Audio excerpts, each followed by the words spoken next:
하나님을 찬양합니다. 우리 좌우에 계신 분들과 이렇게 인사하겠습니다. 환영합니다. 잘 오셨습니다. 우리 한 번 더 인사할까요? 하나님이 성도님을 사랑하십니다. 예수는 그리스도라라는 제목으로 하나님의 말씀을 전해드리겠습니다. 오늘 이 본문은 바울이 이 마게도냐로 보냈던 이 실라와 디모데가 고린도로 내려왔다는 그 내용으로 이렇게 시작이 됩니다. 바울이 방문해서 전도했던 마게도니아의 도시들은 빌립보, 데살로니가, 베레아가 있죠. 우리 한번 지도 한번 볼까요? 지도를 보시면 자, 저기 맨 위에 빌립보, 그리고 데살로니가, 베레아, 저 지역이 어느 지역이냐면 마게도니아 지역이다라는 거예요. 마게도니아 지역. 그래서 이 바울이 실라와 디모데를 저 마게도니아 지역으로 보냈다. 그러니까 왕복 거리만 해도 한 1000km가 넘는 지역을 이렇게 딱 보냈다라는 거예요. 이렇게 보냈는데요. 바울이 실라와 디모데를 이 마게도니아로 보낸 이유가 있는데요. 바울이 이 마게도니아 지역에서 복음을 전하고 예수님을 전하고 전하고 어떤 일이 있었습니까? 이 유대인의 박해로 인해서 급하게 피신했잖아요. 피신한 후에 예수님을 믿은 이 형제 자매들의 상황이 궁금해서 이 두 사람을 보냈다라는 것입니다. 데살로니가 이 지역에 다녀온 디모데가 바울에게 보고한 내용이 있는데요. 이 데살로니가 전서에 나와 있습니다. 데살로니가 전서 3장 6절을 한번 보겠습니다. 지금은 디모데가 너희에게로부터 와서 너희 믿음과 사랑의 기쁜 소식을 우리에게 전하고. 아멘. 바울이 이 떠난 뒤에도 이제 이 실라와 디모데가 한번 그 지역에 마게도니아 지역에 딱 갔더니 어떤 일이 있었냐면 바울이 급하게 떠났잖아요. 이 박해로 인해서 저 지역을 떠났는데도 불구하고 교회가 사라지지 않았다라는 거예요. 교회가 건재했습니다. 그리고 성도들은 뭐가 있었다라고 합니까? 믿음이 있었다라는 거예요. 예수님에 대한 그 믿음으로, 그리고 믿음은 뭘로 나타나게 되냐면 사랑으로 나타나게 되거든요. 그러니까 믿음과 사랑으로 이렇게 신앙생활을 잘하고 있었다라고 하는 것을 이제 보고받았다라는 거예요. 이 고린도에 있었던 이 바울은 이 마게도니아로부터 돌아온 이 실라와 디모데의 이 보고를 받고서 큰 힘이 났다라는 거죠. 그렇죠? 복음을 전하고 급하게 나왔는데도 불구하고 교회가 세워져 있었고 성도들이 신앙생활을 잘하고 있었다라고 하는 것에 힘이 났죠. 또한 예수님을 그리스도로 전하는 것에 대해서 더욱 확신을 갖게 되었다. 내가 앞으로 사역을 하는데 그 메시지가 무엇인가? 예수를 내가 그리스도로 전하는 거 이거 계속해야 되겠다라고 하는 그런 확신이 더 들게 되었다라는. 자, 그런 상황에서 바울에게 특별한 일이 일어났습니다. 어떤 일이 일어났습니까? 바울이 하나님의 말씀에 붙잡혔다라고 기록을 하고 있는데 마치 하나님의 말씀이 살아있는 것처럼 바울을 붙잡았다라는 거예요. 그러니까 바울이 말씀을 붙든 것이 아니라 하나님의 말씀이 바울을 붙잡았다라는 거죠. 하나님의 말씀에 이렇게 붙잡혔다라고 하는 것은 이제 어떤 의미인가? 그것은 하나님의 말씀에 붙잡힌 바울이 그 후에 무엇을 했는지 살펴보면 그 의미를 알 수가 있습니다. 하나님의 말씀에 붙잡힌 이 바울은 유대인들에게 예수님이 그리스도다라고 하는 것을 증언하는 일에 더욱 힘썼다라는 거예요. 중에 더욱 힘썼다라는 건데요. 5절입니다. 5절 같이 한번 읽어보겠습니다. 실라와 디모데가 마게도니아로부터 내려오매 바울이 하나님의 말씀에 붙잡혀 유대인들에게 예수는 그리스도라 밝히 증언하니. 아멘. 바울이 하나님의 말씀에 붙잡혔다라고 하는 것은 이제 유대인들에게 예수님이 구원자라고 하는 것을 더욱 힘써 어떻게 해요? 증언했다라는 것입니다. 하나님의 말씀에 붙잡히지 않는다라고 한다면은 힘써 계속 이 예수님을 그리스도로 증언할 수가 없다라는 거예요. 바울은 하나님의 말씀에 붙잡혀서 예수님이 구원자라고 하는 이 복음을 유대인들에게 힘써 전했습니다. 하나님께서 사랑하시는 성도 여러분, 하나님의 말씀에 붙잡히셨습니까? 붙잡히셨던 경험이 있으십니까?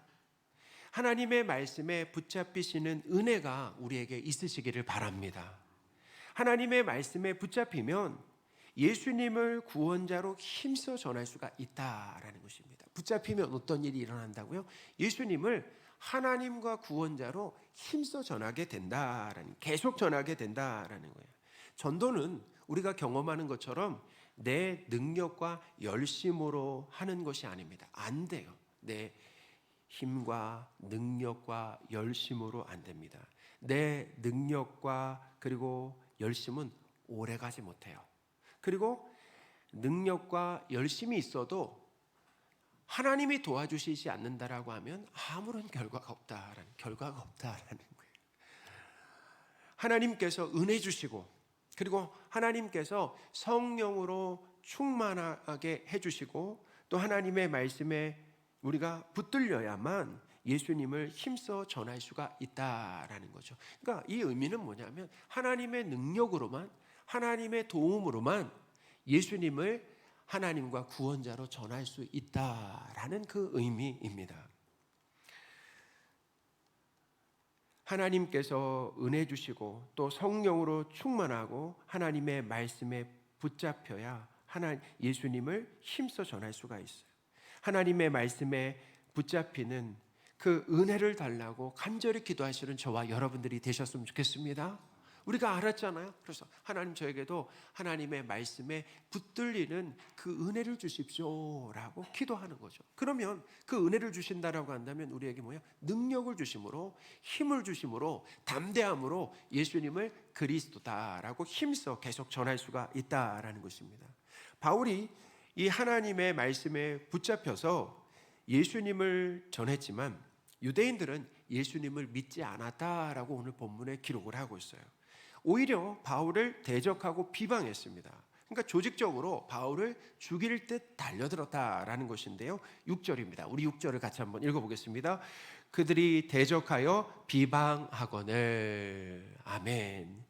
이렇게 자 보세요. 하나님의 말씀에 붙들렸잖아요. 지금 바울과 누가 함께 하시는 겁니까? 하나님이 함께 하시는 거예요. 하나님의 말씀에 붙들려서 하나님이 함께 하시면서 하나님이 능력 주심으로 인하여서 바울이 전도했는데 결과가 어떠했습니까? 믿지 않는 사람들이 있었다. 유대인들이 믿지 않았다. 오히려 비방하고 대적하면서 조직적으로 바울을 죽일 듯 달려들었다라는 거죠. 그러니까 우리가 이 말씀을 통해서 배울 수 있는 진리가 있습니다. 하나님이 함께 하셔도, 하나님이 우리와 함께 하셔서 능력을 주시고 담대함으로 전해도 반응이 어떻게 나타날 수 있다는 것입니까? 믿지 않을 수 있다라고 하는 것을 우리는 꼭 기억해야 돼요. 그러니까 그때 실망하거나 낙심하고 포기하지 마시기 바랍니다. 우리가 해야 될 일은 무엇입니까? 우리가 해야 할 일은 예수님을 전하는 거예요. 우리가 해야 될 일은 전하는 것입니다. 그리고 결과는 하나님의 영역이다. 자, 누구의 영역이라고요? 하나님의 영역이에요. 하나님께 맡겨야 된다라는 것입니다. 유대인들이 예수님을 이렇게 믿는 것을 거절했을 때 바울은 미련 없이 누구에게 갔다라고 합니까? 거절하니까, 받아들이지 않으니까 더 힘써 애쓴 게 아니라 미련 없이 어디로 갔다고요? 이방인에게로 갔다라고 본문이 기록하고 있잖아요. 그러니까 만약에 거절한다라고 한다면 다른 사람에게 가서 복음을 전하면 된다라는 거죠. 바울은 디도 유스도라는 사람의 집에 들어가서 예수님을 전하기 시작했습니다. 이 디도 유스도의 집에서 예수님이 그리스도라고 하는 이 복음을 증언했을 때 어떤 일이 일어나냐면 회당장이라고 하는 그리스보와 온 집안이 예수님을 하나님과 구원자로 믿게 되는 그런 일들이 있었다라는 거예요. 그러니까 유대인의 회당의 지도자였던 누구요? 그리스보. 이 회당의 지도자입니다. 회당의 지도자였던 이 그리스보가 예수님을 믿게 되었을 때 유대인들이 어떻게, 그런 상황들을 어떻게 반응했을까? 큰 충격으로 다 이제 반응한 거죠. 왜냐하면 회당장이 예수님을 믿었으니까 아주 큰 충격이었고 바울에게는 그것이 또 큰 힘이었다라는 것입니다. 또한 이 고린도에 많은 사람들이 이 복음을 듣고 예수님을 믿고 세례를 받았다라고 기록을 하고 있어요. 8절인데 우리 8절을 같이 한번 읽어보겠습니다. 또 회당장 그리스보가 온 집안과 더불어 주를 믿으며 수많은 고린도 사람도 듣고 믿어 세례를 받더라. 아멘. 하나님께서 사랑하시는 성도 여러분, 예수님을 그리스도로 전하면 거절하는 사람도 있습니다. 반드시 있어요. 거절하는 사람도 있지만 예수님을 믿고 세례받는 사람들도 많다라고 하는 것을 믿으시기 바랍니다. 중요한 건 뭐냐면 우리가 전해야 된다라는 거예요. 우리가 전하게 된다라고 한다면 어떤 일이 일어나는 것입니까? 믿지 않는 사람도 있을 수 있지만 믿는 사람도, 많은 사람들이 예수님을 믿게 되는 일들이 일어나게 된다라는 거예요. 하나님의 말씀에 이렇게 붙잡히심으로 거절하는 사람이 있어도 예수님을 하나님과 구원자로 계속 전하시기 바랍니다. 예수님은 구원자이십니다. 자, 예수님은 누구시라고요? 구원자다라는 거예요. 하나님이시고 구원자다라는 거예요. 그러면 어디에서 우리를 구원해 주십니까? 이 죄의 지배와 그리고 죄의 대가로 우리가 죽게 되잖아요. 지옥에 가게 되잖아요. 그래서 이 죄의 지배에서 우리를 구원해 주시고 사망과 지옥에서 우리를 구원해 주신다. 완전히 구원해 주신다라는 것입니다. 사람은 죄의 굴레와 감옥에서 스스로 빠져나올 수가 없습니다. 여러분 한번 생각해 보세요. 우리에게 공통적으로 욕심이 있잖아요. 욕심이라는 죄, 거짓이라는 죄, 미움이라고 하는 그 죄. 여러분 그 죄에서 우리 스스로 빠져나올 수가 있습니까? 스스로 빠져나올 수가 있습니까? 우리 마음에 미움이 들어오잖아요. 그러면 우린 그래요. 내가 미운 사람 용서 못한다라는 거예요. 언제까지 용서 못한다라고 합니까? 내 눈에 흙이 들어갈 때까지 용서 못한다. 우리는 미움이 들어오게 되면 미움을 해결할 수가 없어요. 미움이 바뀌면 뭐가 되는 것입니까? 하나님이 은혜 주시면 미워하는 감정이 사랑으로 바뀌는 거 아니겠습니까? 근데 사랑할 수 있는 능력이 없다라는 것입니다. 욕심이 있는데 그 욕심을 내려놓을 수 있는 능력이 없다라는 거예요. 정직할 수 있는 능력이 없다라는 거예요. 그것을 통해서 알 수 있는 게 무엇입니까? 우리는 죄의 지배 가운데 살아가는 거예요. 죄의 굴레 가운데, 감옥 가운데 살아가는 거예요. 우리 스스로 거기서 빠져나올 수가 없다라는 것입니다. 예수님은 우리를 모든 죄에서 구원해 주신다라는 것을 믿으시기 바랍니다. 예수님이 하시는 일이에요. 모든 죄요. 우리의 죄가 이기심과 욕심과 자기 높임과 고집과 거짓과 시기와 질투와 미움과 음란, 얼마나 많은 죄들이 있습니까? 이 죄에서 우리를 구원해 주신다라는 거예요. 예수님을 믿는 사람들의 특징이 무엇입니까? 이기적이지 않고 이타적이다라는 거예요. 그리고 뭐예요? 욕심을 내려놓고 양보하고 정직하고 칭찬하고 사랑하게 된다라는 거예요. 그렇게 뭐예요? 우리가 그렇게 성숙해져 간다라는 것입니다. 우리가 그런 모습, 예수님을 믿고 나서 하나님이 그 방향으로 우리를 이끌어 가신다라는 거예요. 왔다 갔다 하지만 그 방향성이라고 하는 게 뭐냐면 미움을 내려놓고 사랑하는 방향으로, 거짓을 내려놓고 정직한 방향으로 그렇게 나아가도록 하나님이 어떻게 우리를 인도하신다라는, 그래서 우리에게는 그런 변화가 있다라는 거예요. 누가복음 19장에 보시면 여기 세리장 삭개오가 있는데요. 이 사람은 돈을 최고로 여기며 살았습니다. 돈이 최고라고 그랬어요. 돈을 사랑했습니다. 제일 사랑했어요. 그리고 돈 욕심으로 가득했습니다. 수단과 방법을 가리지 않고 돈을 막 긁어 모았어요. 그런데 이 삭개오가 예수님을 믿고 나서 돈 욕심에서 벗어나게 되었다라는 거예요. 할렐루야. 돈에서 자유하게 되었어요. 자유함을 얻었는데 이 돈을 움켜쥐고 있던 손을 폈습니다. 그리고 자기 재산을, 예수님 만나고 나서 자기 재산 절반을 가난한 사람들에게 나눠주고, 그리고 자기가 속여서 빼앗은 일이 있다라고 한다면 4배로 갚아주겠다라고 했어요. 그러면 이제 삭개오에게는 뭐가 남는지 궁금해요. 누가복음 19장 8절입니다. 같이 한번 읽어보겠습니다. 삭개오가 서서 주께 여짜오되 주여 보시옵소서, 내 소유의 절반을 가난한 자들에게 주겠사오며 만일 누구의 것을 속여 빼앗은 일이 있으면 내 갑절이나 갚겠나이다. 아멘. 삭개오에게, 예수님을 만난 삭개오는 바로 이 죄에서 구원을 받았다라는 것입니다. 이 죄에서 구원은 우리가 살아가는 이 현실에서 나타나게 되어 있어요. 지금 살아가는 현실에서 나타난다. 저도 말씀을 준비하면서 정말 예수님 믿기 전에 많은 죄를 짓고 살았는데 특별히 두 가지가 생각났어요. 학창 시절에 예수님을 믿기 전에 저는 심한 욕설과 폭력을 일삼았습니다. 자, 그럴 것 같으세요? 전혀 그럴 것 같지 않으세요? 예수님을 믿고 나서 어떤 일이 일어났냐면 욕과 폭력에서 구원을 받았다라는 거예요. 지금은 저는 육두문자를 전혀 사용하지 않습니다. 어떤 일이 그게 욕이 안 나와요. 운전을 할 때도 욕이 나오지 않습니다. 어떤 상황 가운데서도 말이죠. 이제는 이 입술을 통해서 사람을 살리고 세워주고 힘주고 치료하는 말이 나오게 된다. 그러니까 하나님이 저희 입술을 다르게 사용하는 거 아니겠습니까? 이게 구원받은 거 아니에요? 입술이 구원받은 거 아닙니까? 저희 입술이 구원받았어요. 예수님은 우리를 죄의 집에서 벗어나도록, 완전히 벗어나도록 구원해 주신다라는 거예요. 그러니까 이 땅에서 그렇게 우리가 구원을 받아가는 것입니다. 우리가 성숙해지는 거예요. 그리고 예수 그리스도께서 재림하신다라고 하면 그때 우리의 뭐예요? 이 성숙이, 우리 성화가 완성된다라는 거죠. 그때는 죄짓지 않는, 온전히 하나님께 순종하는 모습으로, 영화로운 모습으로, 예수님과 같은 모습으로 변화되게 되어 있는데, 이 땅에서도 마찬가지. 예수님을 믿는 삶이라고 한다면 그렇게 뭐예요? 거룩한 모습으로 우리를 어떻게, 죄와 상관없는 모습으로 우리를 어떻게 해요? 하나님이 이끌어 가신다라는 거예요.